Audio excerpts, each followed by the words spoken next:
everyone, this is Dr. Neeta and I welcome you all in 5 minute वाला ज्ञान dose.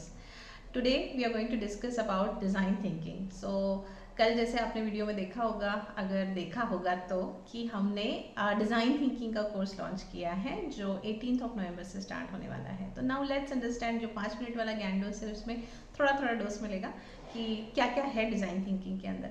तो सबसे पहले तो डिज़ाइन थिंकिंग ये जो कॉन्सेप्ट है, ये जो आइडिया है, ये किसके लिए है? ये एंटरप्रेन्योर्स के लिए है, स्टार्टअप्स के लिए है, जो अपना खुद का कुछ इनिशिएटिव स्टार्ट करना चाहते हैं. इवन अगर आप कोचिंग, ट्रेनिंग, एजुकेशन फील्ड में भी है तो भी आपको काम में आएगा. अगर आप मैन्युफैक्चरिंग फील्ड में है तो आपको ऑफकोर्स काम में आएगा. अगर आप डिज़ाइनिंग फील्ड में है तो बहुत ही अच्छा, बिकॉज यहाँ पे हम designing point of view, perspective अच्छे से देखते हैं. तो सबसे पहले डिज़ाइन थिंकिंग मतलब ऑफकोर्स ये सिर्फ डिज़ाइन या सिर्फ थिंकिंग के बारे में नहीं है.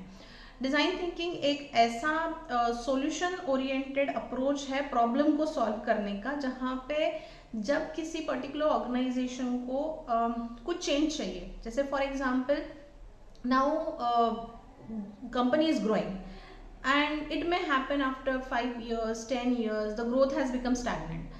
So what company has to do, what that organization has to do, they have to go for some kind of you may say innovation. जैसे घर में हम रिनोवेट करते हैं, वैसे ही बिजनेस में हम हमारे प्रोडक्ट के, जैसे आपने देखा होगा कि कभी पैकेजिंग चेंज हो जाता है, कभी उसकी पोजिशनिंग चेंज हो जाती है, कभी किसी प्रोडक्ट का अंदर का कंटेंट चेंज हो जाता है, कभी उसकी डिज़ाइन चेंज हो जाती है. तो ये क्यों होता है? Because every product has a cycle and after a certain stage that cycle needs to be innovation needs to be added within that so that it will remain up to the mark.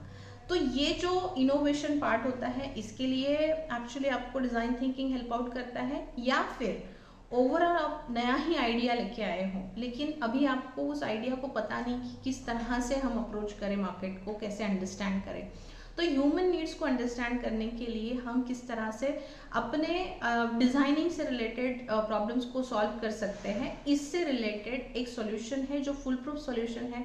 सारे बड़े corporate जो है, जैसे आप सभी को पता है एप्पल है, नाइकी है, बहुत ही बड़े बड़े कॉर्पोरेट जो है ये डिज़ाइन थिंकिंग अप्रोच यूज़ करते हैं whenever they are designing their products and services. तो कल से हम एक एक स्टेज के बारे में देखेंगे. तो ओवरऑल इसमें 5 स्टेजेस का मॉडल है. तो फर्स्ट स्टेज जो होता है वो एम्पथाइज स्टेज होता है. हर स्टेज के अंदर क्या क्या है उसके लिए मैं अलग से एक एक वीडियो बनाऊंगी. आज मैं ओवरऑल आपको 5 स्टेजेस के बारे में बता देती हूँ. तो फर्स्ट एम्पथाइज स्टेज होता है जहाँ पे हम ह्यूमन नीड्स को अंडरस्टैंड करने की कोशिश करते हैं. दूसरा डिफाइन स्टेज होता है. डिफाइन स्टेज में ऐसे होता है कि अभी पहले एक प्रॉब्लम था, जैसे मेरा प्रॉब्लम है कि मुझे मेरा रेवेन्यू इंक्रीज करना है, ये मेरा प्रॉब्लम है. लेकिन अभी यहाँ पे क्या होता है, रिसर्च होता है एम्पथाइज फेज में, एंड उसके बाद फिर हम उस प्रॉब्लम को रीडिफाइन करते हैं. तो सेकेंड स्टेज जो डिफाइन का स्टेज है, वहाँ पे हम उस प्रॉब्लम को रीडिफाइन करते हैं.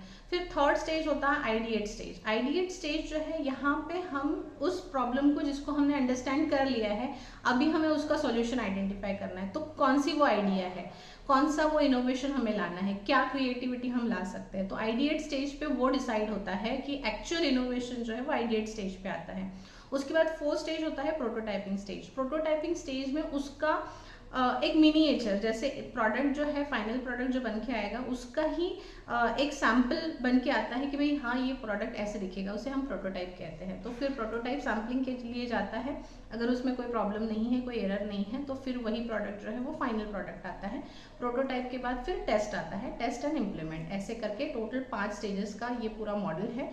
तो मुझे लगता है आज का 5 मिनट का ज्ञान डोज तो हम यहीं पे फिनिश कर रहे हैं, लेकिन कल से मैं जो वीडियोस बनाऊंगी वहाँ पे हर एक स्टेज को मैं आपको अलग से डिफाइन करके बताऊंगी.